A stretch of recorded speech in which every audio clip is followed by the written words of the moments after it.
যখনই ভিডিও করছি তখনই কাক বাবাজি এসে ডেকেই যাচ্ছে, এই দেখো মাথায়।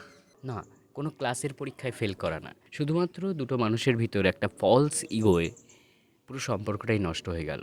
অনেক সময় রাত না জাগলে এমন সুন্দর সকাল হয়তো উপহার পাওয়া যায় না। দেখেছো চারিদিকটা কেমন পরিষ্কার পরিচ্ছন্ন, কেউ নেই, একলা আমি। এমন সকাল বহুদিন পর পর আমি পাই। আর তখনই পাই যখন যখন মোটামুটি আমি রাত জাগি, হয়তো কোনো দিন রাতে ঘুম আসে না, তখন এমন সকাল আমি উপহার পাই। আমার বাড়ির ছাদটা বেশ অনেকটা বড়, অনেকটা খোলামেলা। এই ছাদে আমি যেখানে থাকি কলকাতায়, সেখানে মানে রিসেন্টলি থাকছি যেখানে, সেখানকার ছাদটা এর থেকে অনেক বড়, ফ্ল্যাটের ছাদ, কারণ সবার ছাদ একসঙ্গে। কিন্তু সেই ছাদে এই ছাদের মতো মজাটা কিন্তু নেই। এই ঠিক সকালের এই মোমেন্টটায় উঠে আমি কারোর সঙ্গে কথা বলি না, কারোর সঙ্গে কিচ্ছু শেয়ার করি না, সম্পূর্ণ একটা নিজের মতো সময়। এই সময়টায় যে কদিন আমি রাতে ঘুমাই না, ঠিক এই মোমেন্টটার জন্য আমি এখানে চলে আসি। এখানে থাকলে এখানে, ওখানে থাকলে ওখানে।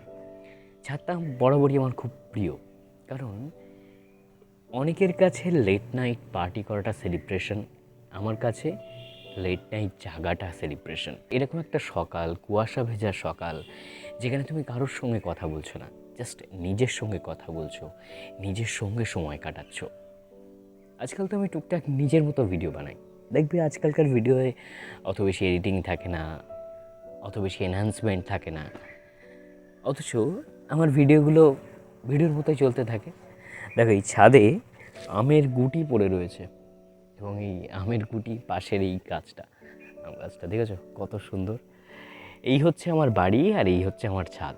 কেন ভালোবাসবো না বলো তো? আমার মামার বাড়ির ওইদিকে একটা জায়গা আছে, মানে মামার বাড়ি যেহেতু বাদুড়িয়ার ওই সাইডে, আর আমি থাকি বসিরহাটের ভিতরেই, একদম ডন্ডিহাট। তো আমার বাড়ি থেকে আমার মামার বাড়ির ডিস্ট্যান্স প্রায় 25 কিলোমিটার দূর। সেখানে একটা জায়গা আছে, মানে নদীর ধার বলে ওরা, গাঙের ধার বলে গ্রাম্য ভাষায়। তো সেই গাঙের ধারে দারুণ সকাল, সেই সকাল বর্ণনা করার মতো না। নারকেল বাগানের ভিতর দিয়ে অ্যামেজিং একটা সকাল, মানে কুয়াশা, কাউকে দেখাও যাচ্ছে না, অথচ রাতচরা পাখিরা ডেকে যাচ্ছে। সকালে একটা আলাদাই ঠান্ডা লাগা, যে আমি কোনোদিন করি না, আজকে তাই করছি। কি রে, ফার্স্ট সকালে কা করছিস কেন? এত সুন্দর একটা সকাল, সেখানে কা করে ডাকছে, ভাবা যায়? কুকুর ডাকছে, তারাও ঝগড়া করছে। এই সকালে আমি কারোর সঙ্গে কথা বলি না। এই সকালটা সম্পূর্ণ আমার নিজের। যে রাতটুকু জাগি সেটাও আমার নিজের, যে সকালটুকু জাগি সেটাও আমার নিজের। কিন্তু এই সকালটা তোমাদের সঙ্গে শেয়ার করলাম কারণ তোমরাও আমার নিজের। দেখেছো পিছনে মেলা টেলা সব রয়েছে, এত সুন্দর আকাশ, বহুদিন পর দেখলাম। দেখছো কেমন কুয়াশাগুলো কেটে যাচ্ছে? প্রথম দিকে কুয়াশা কত পরিমাণে ছিল, এখন কেটে যাচ্ছে ধীরে ধীরে। ওই দেখো সূর্যের আলো ফুটছে দূরে, সূর্য উঠছে ধীরে ধীরে। দেখো এই জায়গাটা আস্তে আস্তে হয়ে যাবে, হলুদ হয়ে যাবে।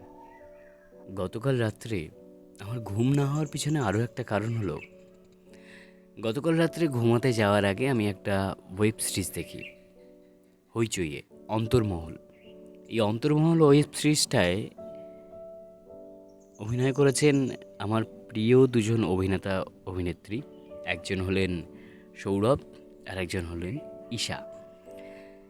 তো এর মূল প্রেক্ষাপট হলো, যেটা আমাদের বিষয় সবসময় থাকে আমার এই চ্যানেল হোক বা পডকাস্ট উইথ সোমনাথ, সেটা হলো যে মানুষের জীবন তো, এবং এই জীবনের একটা ভুল ডিসিশন আমাদেরকে অনেক, মানে পুরো জীবনটাই ওলটপালট করে দিতে পারে।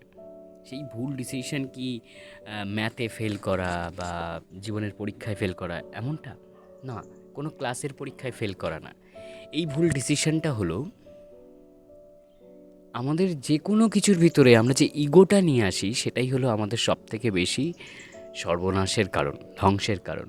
এই ওয়েব সিরিজটায় এটা দেখানো হয়েছে যে শুধুমাত্র দুটো মানুষের ভিতর একটা ফলস ইগোয়ে পুরো সম্পর্কটাই নষ্ট হয়ে গেল।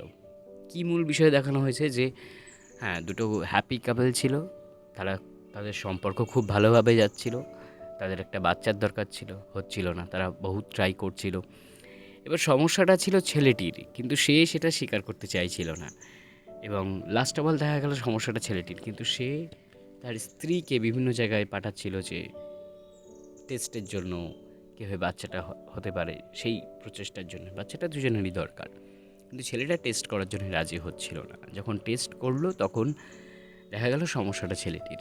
এবং এই পর্যায়ে এসে বা এই যখন এই ইনকনভিনিয়েন্স তৈরি হচ্ছে দুটো মানুষের ভিতর, সম্পর্কটা যখন টক্সিক হয়ে যাচ্ছে, সেই মোমেন্টে কিছু এমন মানুষ থাকে যে ফাটলের মধ্যে দিয়ে, আমাদের সম্পর্কের এই ফাটলের মধ্যে দিয়ে আমাদের ভিতরে ঢুকতে চেষ্টা করে, আমাদের সম্পর্কে থার্ড পার্সন হতে চেষ্টা করে।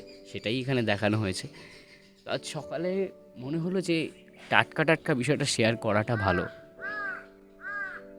যখনই ভিডিও করছি তখনই কাক বাবাজি এসে দেখেই যাচ্ছে। এই দেখো মাথায়, ওই দেখো, দেখছো কত পাখি এখানে, মানে সকাল থেকে বসে থাকলে দেখো ডাকছে আর উড়ে যাচ্ছে, ডাকছে আর উড়ে যাচ্ছে। যাই হোক, আজকের ভিডিও এই পর্যন্তই। জীবনে আরও অনেক বিষয় নিয়ে আলোচনা আমাদের করতে হবে, সেগুলো নিয়ে পরে না হয় দেখা যাবে। ও হ্যাঁ, যেটা বলা হয়নি সেটা হলো চ্যানেলটা সাবস্ক্রাইব করে দিও ভালো লাগবে। আর কি, এটুকুই তো চাই। লাইক করবে, শেয়ার করবে, একটু কমেন্টও করে যাবে সকালটা তোমার কেমন কাটে। এই যে আমার সকালটা দেখছো, কেমন লাগছে তোমার? ছাদের সকাল, এদিক থেকে ট্রেনের আওয়াজ পাওয়া যাচ্ছে, ওদিক থেকে নামাজের আওয়াজ শুরু হয়ে গেছে, এদিক থেকে কাক ডাকছে। এবার যত বেলা বাড়বে আস্তে আস্তে আওয়াজ চেঞ্জ হচ্ছে, তাই না? আরে আর ডাকিস না, সকালবেলা কাকা করে ডাকছিস, এক্ষুনি নিচে যাব, বাবা নিশ্চয়ই গালাগাল দেবে।